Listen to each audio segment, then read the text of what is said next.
Sociologists call these spaces third places. Home is the first. Work is the second. The third place is where community happens without obligation. It's where you overhear conversations you're not part of, where you sit without being asked to justify your presence, where time softens at the edges. For decades, one company positioned itself as the global guardian of that idea. Starbucks. Not just a cafe, not just a chain, but a carefully constructed atmosphere. Warm wood, low lighting, earth tones, names written in marker, jazz then acoustic pop, a couch that wasn't yours but felt like it could be. You didn't just buy coffee, you rented belonging for the price of a latte. And for a while, it worked. When Howard Schultz first encountered espresso culture in Milan in the 1980s, what struck him wasn't the coffee quality alone. It was the ritual, the bar, the familiarity between barista and customer, the rhythm of morning regulars, the choreography of social life happening over porcelain cups. He wanted to import that feeling to America. But America didn't have the piazza culture of Italy. It had cars, suburbs, drive-thrus, loneliness disguised as independence. So Starbucks didn't replicate the Italian cafe, it translated it. Large cups, sofas, free refills at first, a place where you could open a laptop and not be hurried out. A soft promise, stay as long as you want. We won't ask you to leave. That invitation mattered more than we realized. In the late 1990s and early 2000s, Starbucks expanded at a speed that felt almost mythic. New stores opened daily.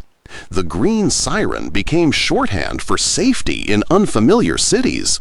You could land anywhere in the United States, or later in London, Shanghai, Sao Paulo, and find the same interior temperature of comfort. Predictability is underrated. When everything else is foreign, sameness feels like relief. But something subtle began to shift. The more Starbucks scaled, the more the third place became optimized. The couches got straighter. The music became algorithmically neutral. Outlets appeared like tiny incentives to stay productive. Wi-Fi turned cafes into co-working spaces without the membership fee. You were welcome to linger, but you were expected to consume.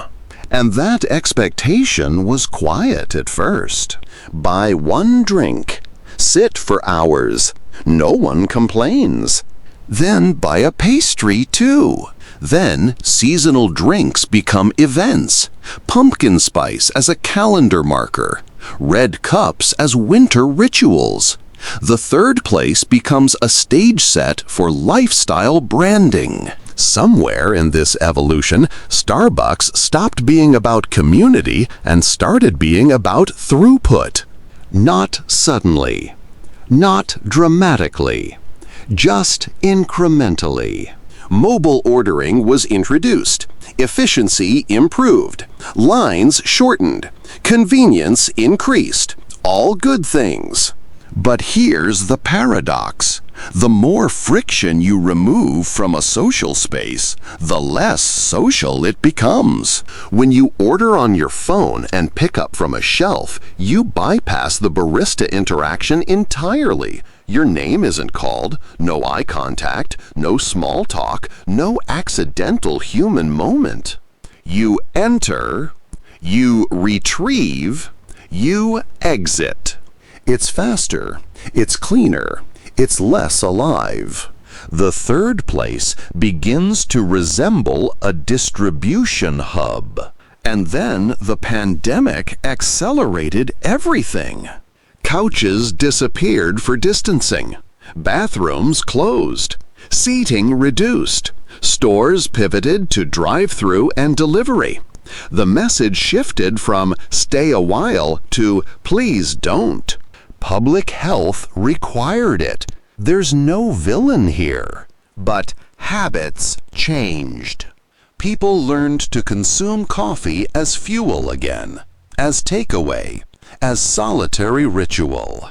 And when seating returned, something intangible had thinned. Customers were more transient, staff turnover increased, labor tensions grew.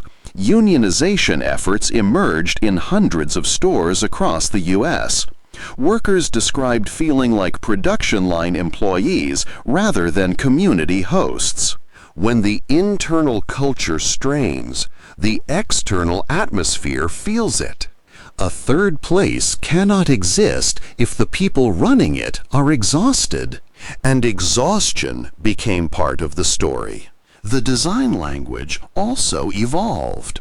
Stores grew sleeker, minimalist, harder surfaces, less clutter, more digital screens.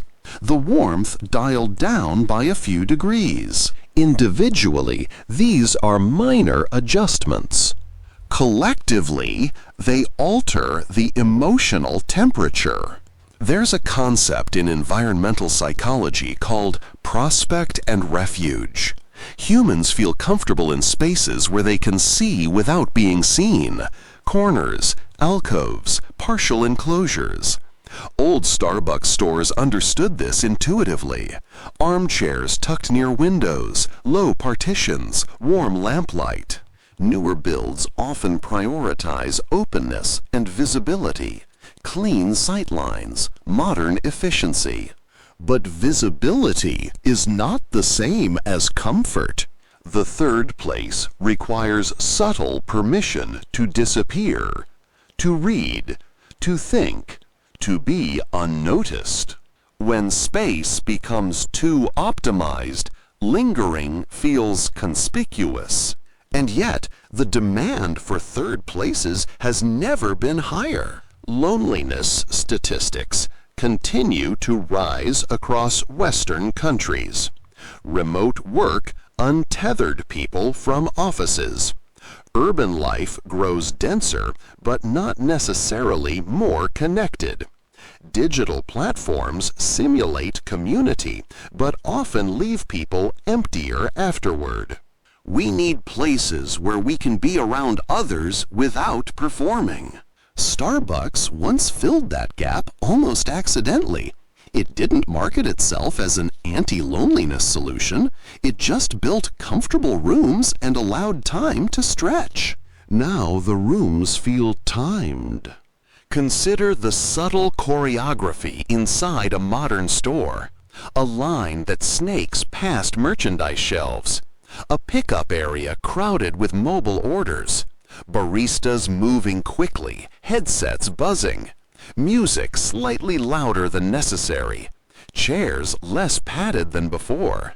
None of this is hostile, but none of it encourages staying.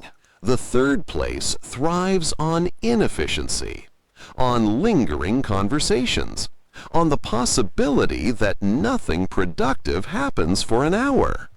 In a productivity-obsessed culture, that inefficiency is radical. Starbucks, once radical in its embrace of lingering, gradually absorbed the culture around it. It optimized, it streamlined, it scaled. And in scaling, it diluted. This isn't a moral failure, it's structural gravity. Public companies answer to shareholders. Growth must continue. Same-store sales must rise. Margins must improve. Efficiency must tighten. Labor costs must be controlled. Space must generate revenue per square foot. A couch that seats 3 but hosts 1 for 4 hours is inefficient. A mobile order shelf that turns over dozens of drinks per hour is efficient. Capital markets prefer the shelf. And so the third place becomes a brand memory rather than a lived experience. You can still sit in Starbucks. Of course you can. Many people do. Students study. Freelancers type. Friends meet. But the emotional contract feels thinner. It's not that Starbucks killed the third space in a dramatic collapse. It's that it professionalized it out of existence. When atmosphere becomes strategy, it loses innocence. You can sense it in small ways. The way tables are bolted down. The way restrooms require codes. The way staff gently remind customers about policies. The way stores close earlier than they used to. Boundaries are understandable, but boundaries change the mood. There's also the question of local cafes. In many cities, independent coffee shops have reclaimed the intimacy Starbucks once offered. Smaller spaces, fewer outlets, handwritten menus, owners who remember your order. They can survive without serving thousands daily because their scale is different. Ironically, Starbucks' success educated consumers to value espresso culture. It normalized paying premium prices for coffee. It made specialty drinks mainstream. And then smaller shops refined the experience. Starbucks built the runway. Others took off from it. But Starbucks remains enormous. It cannot shrink into coziness without restructuring its entire economic model. And so it hovers in a liminal space. Too big to be intimate, too branded to be neutral, too efficient to be accidental. The third place, by definition, resists branding. It's hard to commodify belonging without hollowing it. And yet we keep trying. Look at how many companies now describe their spaces as community hubs. Gyms, bookstores, co-working chains, even retail stores design experience zones. Everyone wants to host connection. But connection cannot be scheduled in quarterly earnings calls. It grows in unstructured time. Starbucks once sold unstructured time inside structured capitalism. That was its quiet genius. Now, the structure shows more clearly. This doesn't mean Starbucks is doomed. It doesn't mean people will stop going. It doesn't even mean the experience is bad. It means something softer has faded. When you sit in a cafe and feel entirely unobserved, entirely unpressured, entirely free to stay, that is rare. And rarity is what third places depend on. Technology did not knock on the door of the third place. It moved in quietly, sat down at every table, and never left. At first, it seemed harmless. A laptop open on a wooden table, a student writing a paper, a freelancer answering emails, the glow of a screen blending with the warm light of the cafe. Starbucks leaned into this shift early. Free Wi-Fi became a feature. Outlets were added generously. The cafe transformed into a semi-office, but a softer one. You could work without fluorescent lighting. You could send emails while holding a ceramic cup. It felt like freedom. Work untethered from cubicles. Productivity wrapped in comfort. The third place became elastic enough to absorb the digital age. But elasticity has limits. As smartphones became extensions of the body, the nature of presence changed. Two people sitting across from each other were no longer necessarily together. Each could be elsewhere, scrolling, responding, consuming distant realities while physically occupying the same table. Shared space became parallel solitude. The third place once thrived on accidental interaction. A glance, a smile, a question about what someone was reading. Even the awkwardness of overhearing conversation created a subtle social weave. You were aware of others, and they of you. Mobile culture narrows attention. It pulls the gaze downward. It replaces ambient awareness with curated feeds. When everyone is absorbed, no one is available. Starbucks did not invent this shift, but it optimized around it. Mobile ordering is the clearest example. Efficiency became a primary value. Order ahead, skip the line, grab and go. The app remembers your preferences.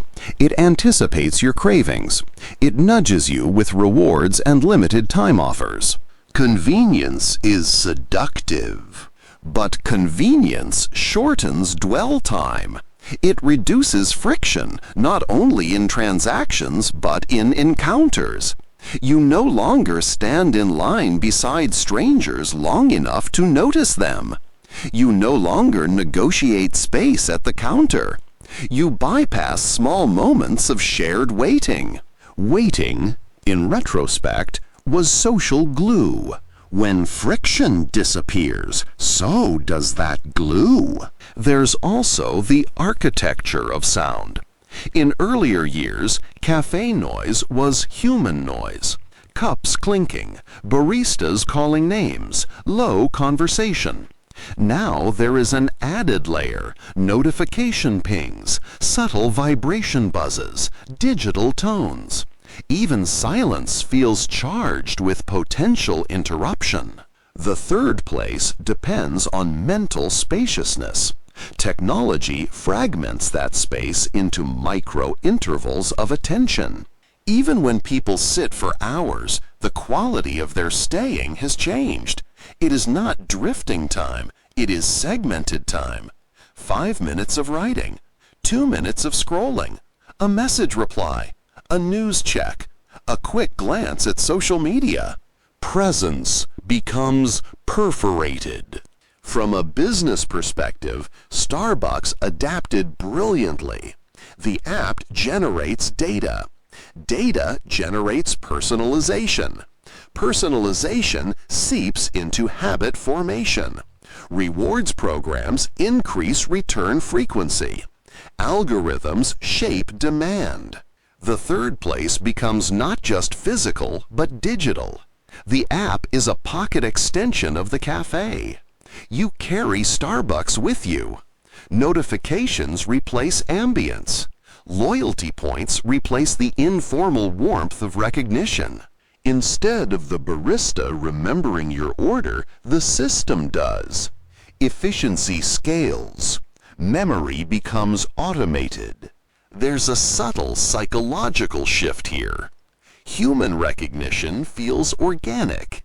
Algorithmic recognition feels engineered. Both can be pleasant, but they land differently in the body. When a barista says, "the usual," it suggests familiarity. When an app suggests, "order your usual," it suggests tracking.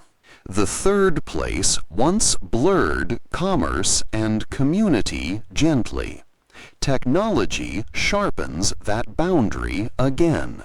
Surveillance is another quiet layer. Cameras are more visible. Data collection is routine. App usage ties purchases to profiles. The cafe becomes measurable in ways that older versions were not. Measurement changes behavior. When behavior is measurable, it can be optimized. When it is optimized, it becomes predictable. When it becomes predictable, spontaneity thins. Spontaneity is the heartbeat of third places.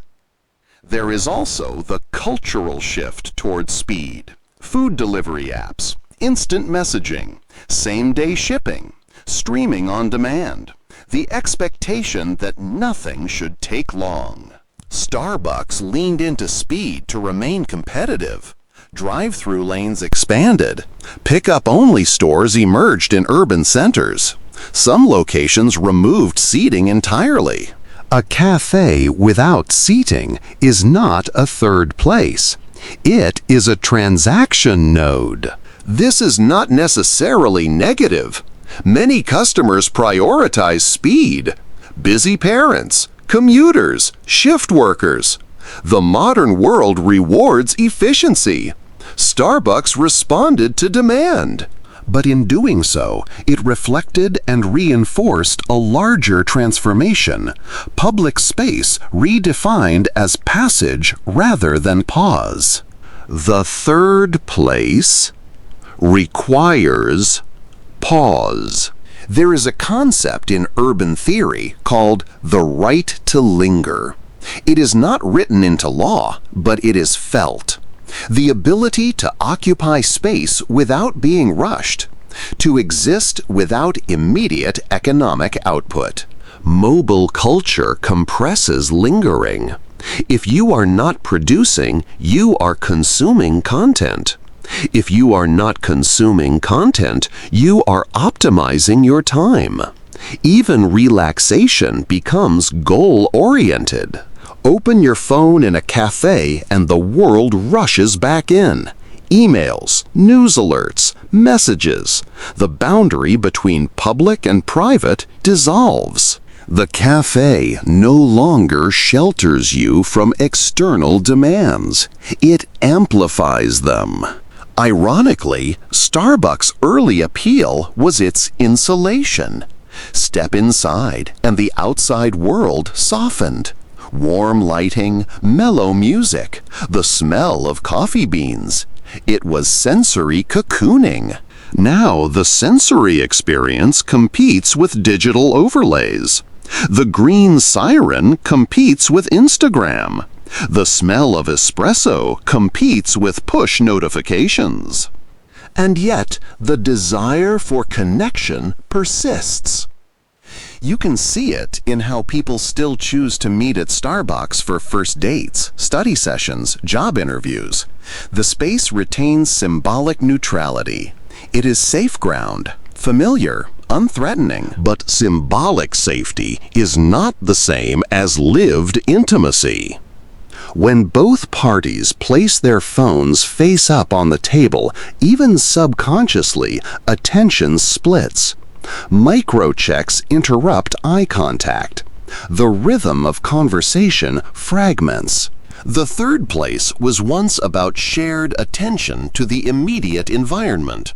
Now attention is multi-layered, dispersed across physical and digital realms simultaneously. This dispersion changes how we relate to space itself. We photograph drinks before tasting them. We document location before inhabiting it. The cafe becomes backdrop, a stage for self-curation. Starbucks, with its consistent aesthetic, became highly photographable.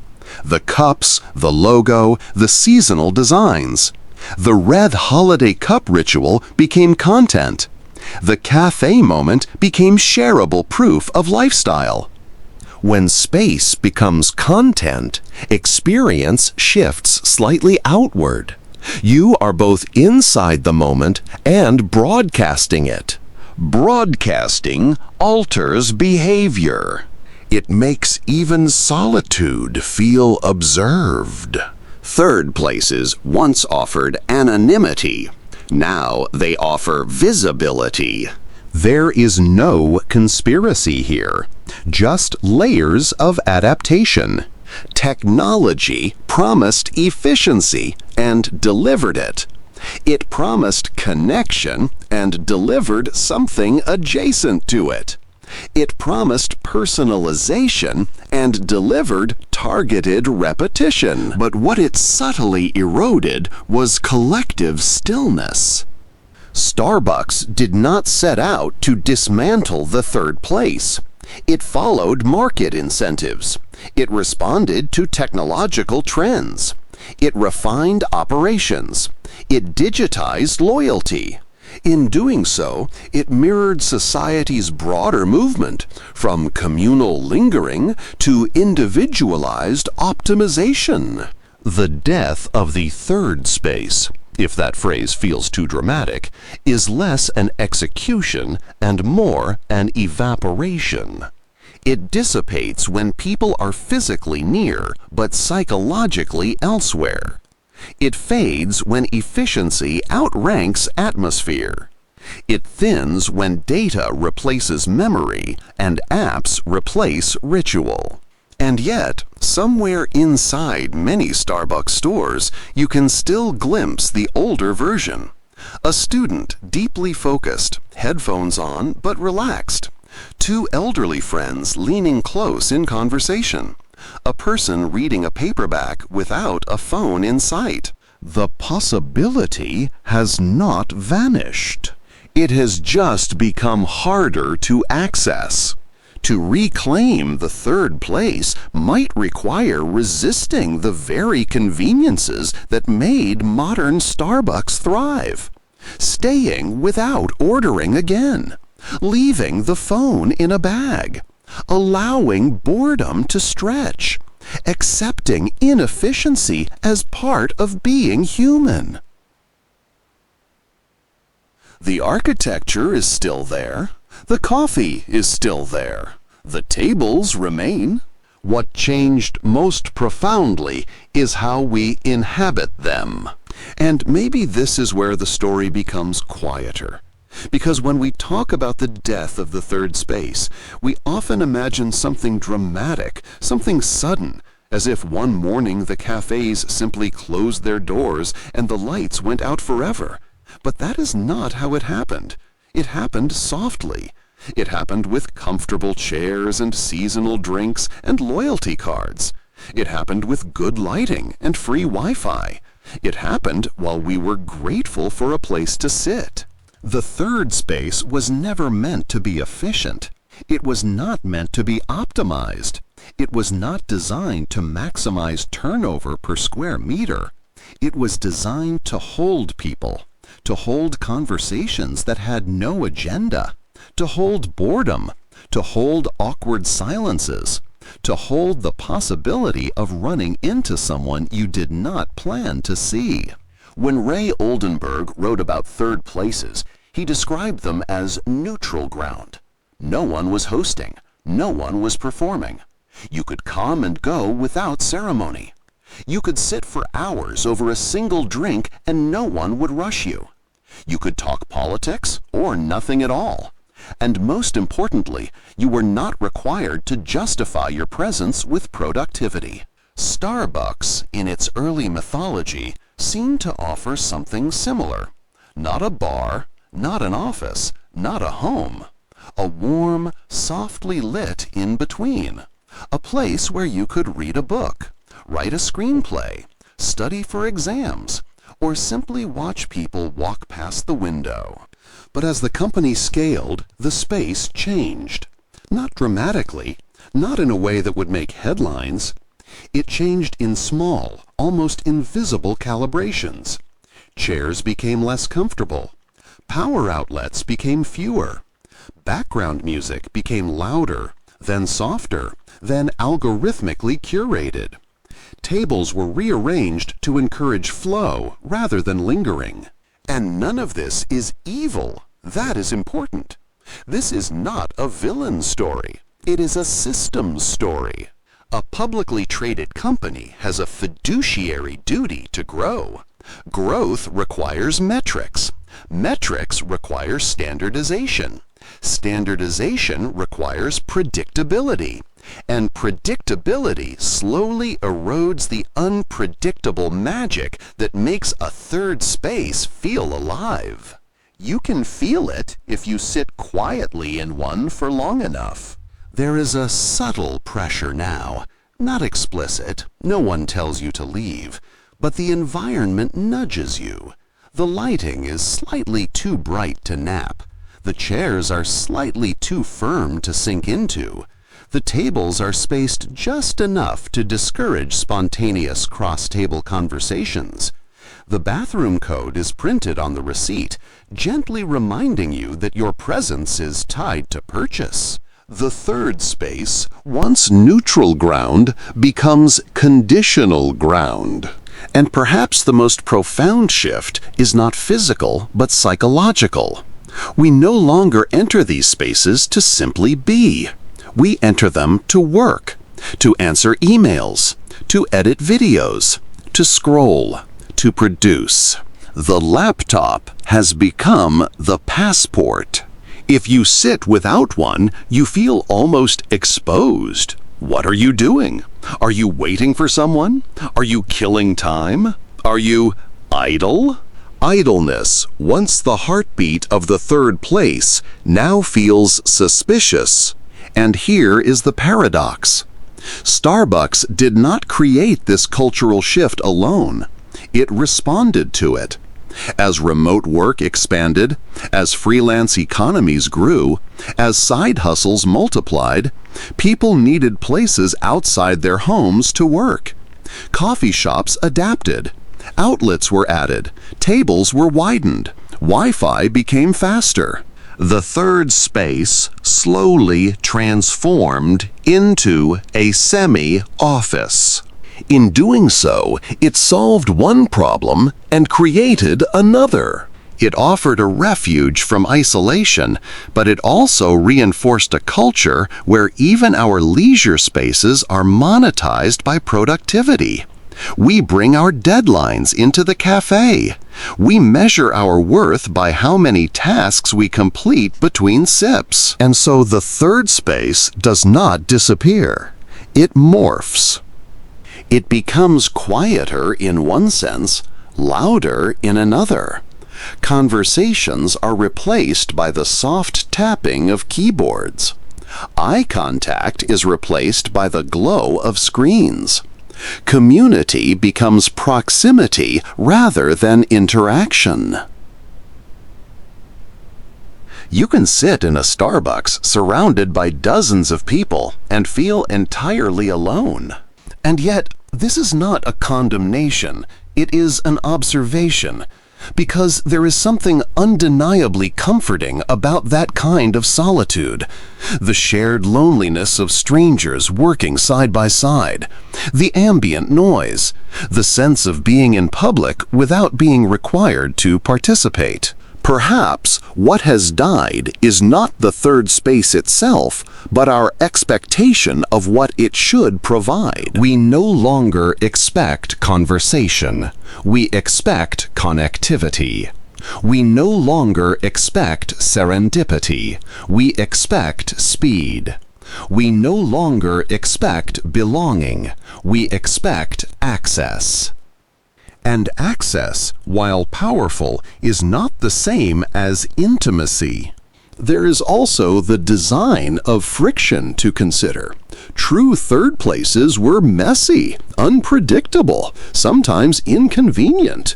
You might have to share a table. You might overhear something you disagreed with. You might be drawn into a debate. There was social friction, and friction, while uncomfortable, creates texture. Modern branded spaces are smoother, frictionless. Order at the counter, pick up at the end, leave when you are done. Even our names, written on cups, are processed through a system. The ritual feels personal, but it is standardized. This is not cynicism. It is architecture. And architecture shapes behavior. When we remove friction, we also remove certain forms of accidental connection. We remove the slow, awkward moments where community forms not because it was efficient, but because it was human. At the same time, we have to acknowledge something else. For many people, Starbucks did function as a third space when other options vanished. As independent cafes closed, as libraries reduced hours, as malls declined, as small-town diners disappeared. Starbucks remained open, predictable, clean, accessible. For teenagers in suburban areas, it became a safe place to gather. For freelancers in cities, it became a daily ritual. For travelers, it became a familiar anchor in unfamiliar places. There is comfort in sameness. You can land in Tokyo, in Paris, in Sao Paulo, and step into a Starbucks and know exactly how it will feel. The chairs may vary slightly, the language on the menu may change, but the temperature, the lighting, the scent of coffee, the rhythm of the line, they are reassuringly consistent. Consistency is powerful. It lowers anxiety. It reduces cognitive load. It tells your nervous system you are safe here. And perhaps that is the modern trade-off. We exchanged unpredictability for safety. We exchanged depth for reliability. The question is not whether Starbucks killed the third space. The question is whether we still want one. Do we want spaces where we are not customers first, where we are not optimizing our time, where we are not curating our productivity? Or have we become so accustomed to measuring our hours that we no longer know how to sit without purpose? If you imagine a cafe with no Wi-Fi, would you go? If there were no outlets, would you stay? If the chairs were soft enough to encourage lingering, would the business survive? It is easy to romanticize the past, but the past had different economics. Lower rents, slower growth expectations, fewer global competitors. The pressure on physical space today is immense. Real estate costs climb, labor costs rise, shareholders expect returns. A true third space is expensive to maintain because it does not maximize turnover. And yet, some communities are quietly experimenting with alternatives. Non-profit cafes, membership-based clubs, hybrid bookstores and coffee shops, spaces that explicitly encourage conversation, spaces that limit laptop use after certain hours, spaces that prioritize events over transactions. These are not nostalgic recreations. They are adaptations. They suggest that the desire for third spaces has not vanished. It has simply been overshadowed by convenience. Convenience is seductive. It promises efficiency. It promises time saved. But saved for what? If we fill every saved minute with more work, more scrolling, more content, then convenience becomes a loop. The third space once interrupted that loop. It created pauses. It offered a place where nothing urgent was required. Now urgency follows us everywhere. Even in a cafe, we are reachable. We are notified. We are tagged. We are pinged. And so the death of the third space may be less about coffee chains and more about smartphones. Because a true third space requires attention. It requires the willingness to look up, to be interrupted, to be bored.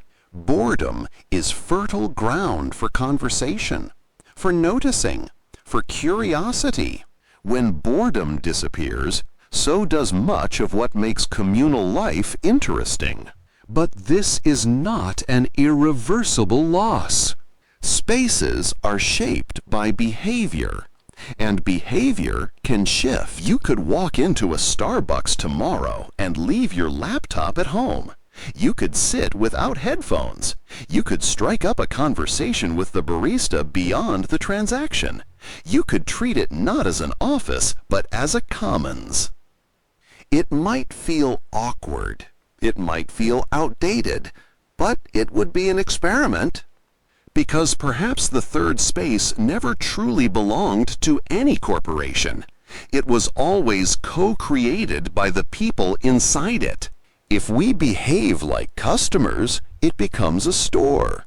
If we behave like neighbors, it becomes a gathering place. The architecture nudges us. The pricing structures influence us. The corporate strategy sets parameters. But within those parameters, there is still human choice. The death of the third space is not a headline.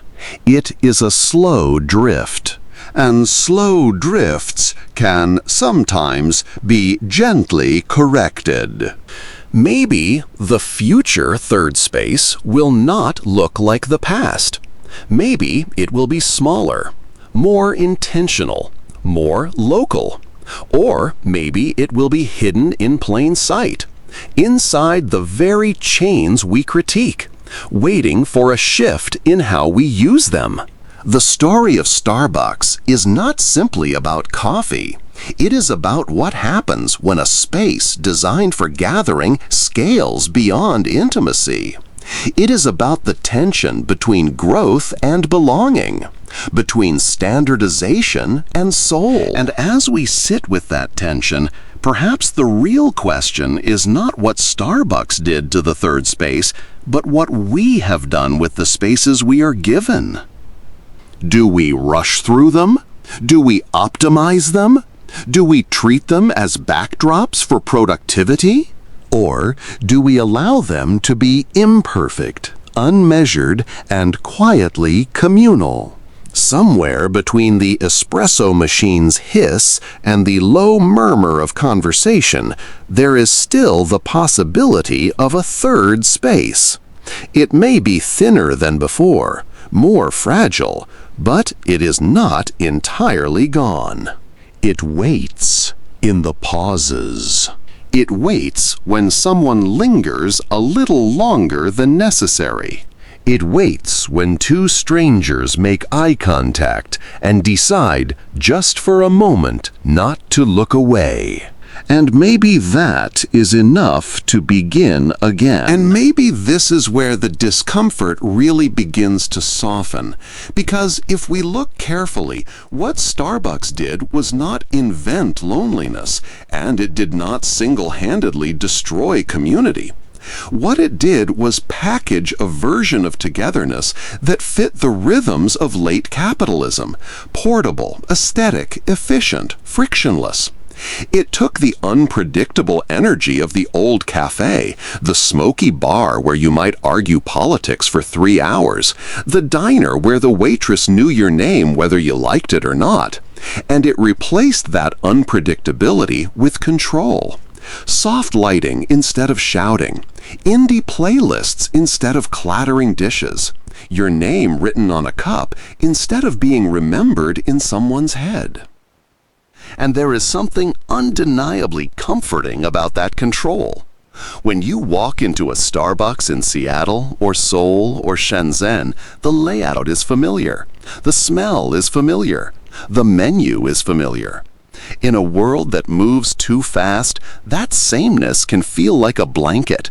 It can feel like home for people who do not quite have one, for students who move cities every year, for freelancers who float between Wi-Fi signals, for travelers who crave one recognizable anchor in a foreign landscape.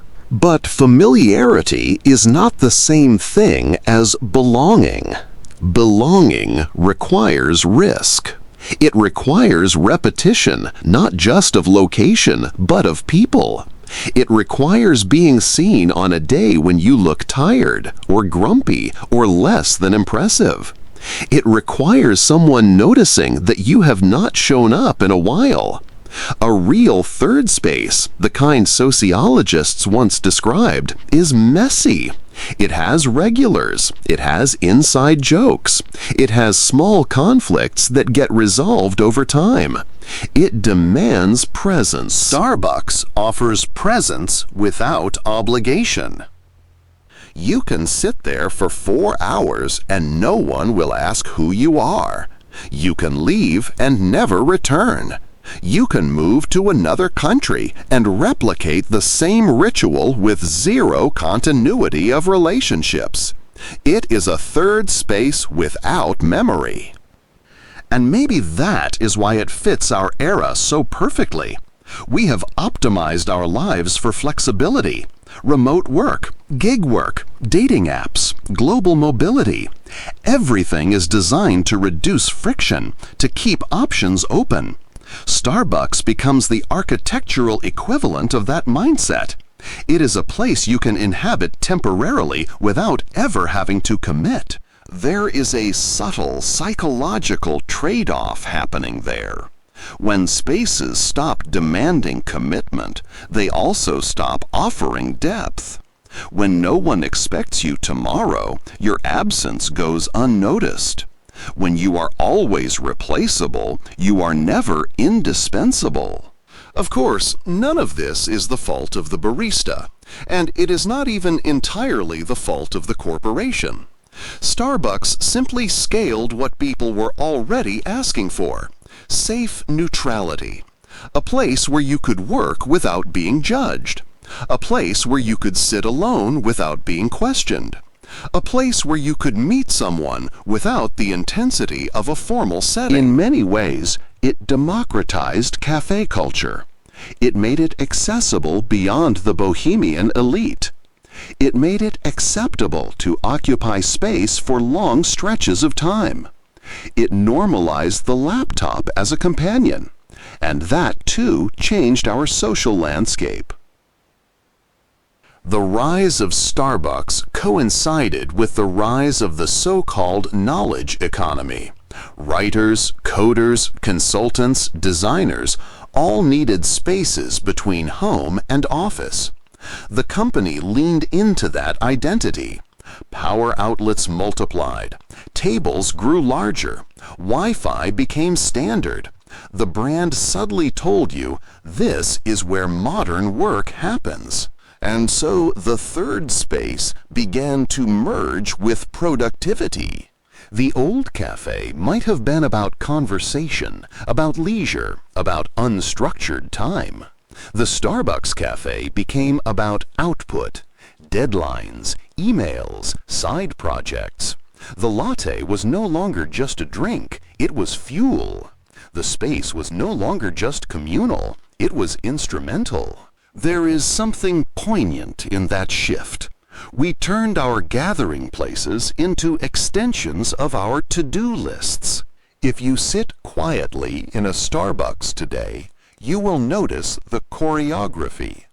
Heads bowed over screens, AirPods sealing each person into their own private audio bubble, fingers tapping keys, occasional murmurs of business meetings conducted at low volume. It is communal solitude.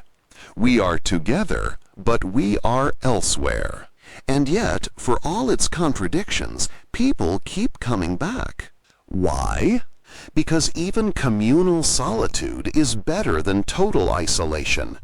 Because sometimes being around strangers, even silent ones, regulates the nervous system. Because the low hum of activity, the hiss of milk steaming, the distant murmur of conversation can soothe something ancient in us. We are social animals, even when we pretend not to be. Starbucks understood that we crave proximity. It monetized proximity. It sold us the feeling of being around others without requiring interaction. It is, in a strange way, a very compassionate business model. It meets us where we are, overstimulated, time poor, wary of intimacy. But when we say the death of the third space, perhaps what we really mean is the transformation of it. The third space did not disappear. It evolved into something that mirrors our anxieties. We fear being alone, yet we fear being entangled. We want connection, yet we want control. We want community, yet we want the option to leave without explanation. Starbucks is the architectural compromise. And there is another layer to consider, The aesthetics of it all, the warm woods, the earth tones, the chalkboard menus, the promise of authenticity packaged at scale. It is a carefully curated nostalgia, a design language that whispers handmade while operating on industrial efficiency. That tension between handcrafted and corporate defines much of modern life. We want the illusion of smallness without sacrificing convenience. We want the vibe of a neighborhood cafe with the predictability of a global chain. Starbucks perfected that balancing act. But in doing so, it squeezed out many truly local cafes. Not because it was evil, but because it was efficient. Because it had capital. Because it could negotiate rent, supply chains, marketing at a scale that independent businesses could not match. And as it expanded, it reshaped entire streetscapes. When a Starbucks opens on a corner, it signals something. Safety, gentrification, rising rents, a certain demographic shift. It becomes a marker of economic transformation. For some, that means opportunity. For others, displacement. So the conversation about third spaces is not only psychological, it is economic, it is urban, it is political. Who gets to occupy space? Who can afford it? Who is welcome to linger? In some cities, public benches are designed to prevent lying down. Public bathrooms are scarce. Public libraries are underfunded. The truly free third spaces shrink. And into that vacuum steps the semi-public corporate space. You are welcome, as long as you purchase something. The price of admission to the modern third space is a latte. For many, that price feels small. For others, it is not insignificant. And so even our gathering places become subtly stratified. Access depends on disposable income, however modest. Yet, to dismiss Starbucks entirely would be too simple. For countless teenagers, it was the first place they could meet friends without parental supervision. For many immigrants, it offered a first job. For some elderly regulars, it provided daily human contact. For remote workers, it prevented cabin fever. The truth is rarely clean. Starbucks both filled a void and contributed to one. Maybe the deeper question is not whether Starbucks killed the third space, but whether we, collectively, allowed the deeper version of it to fade. When work invaded every hour, when phones invaded every silence, when neighborhoods became less stable, when we prioritized mobility over rootedness.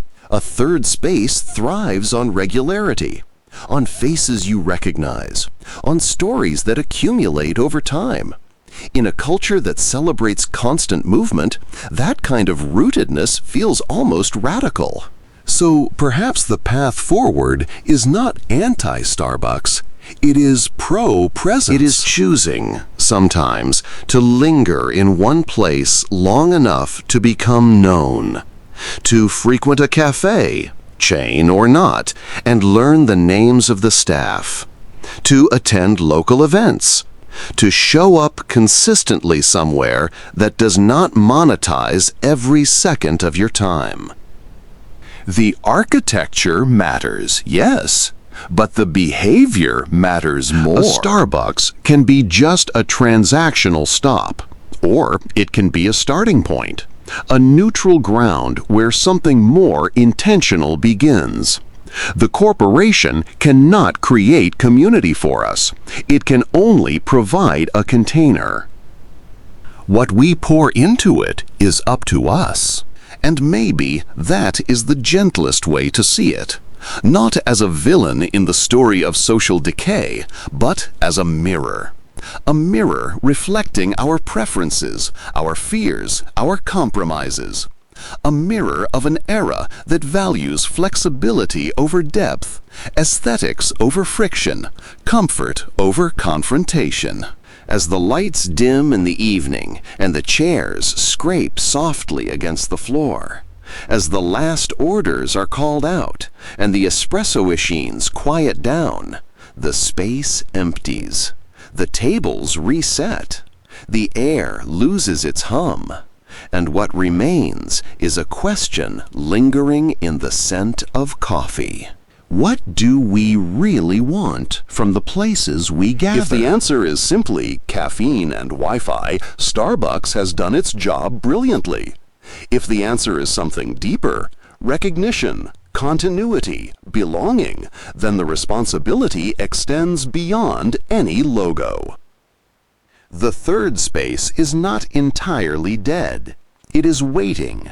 Waiting in small gestures, in repeated visits, in conversations that stretch a little longer than necessary, in choosing to remove the headphones, in daring to become a regular somewhere. Starbucks changed the landscape. It professionalized coziness. It scaled intimacy. It transformed the cafe into a global interface. But the quiet work of community has always been slower than that, and it still is. Maybe the death we sense is not an ending, but an invitation to be more deliberate about where we sit, how long we stay, and whether we let ourselves be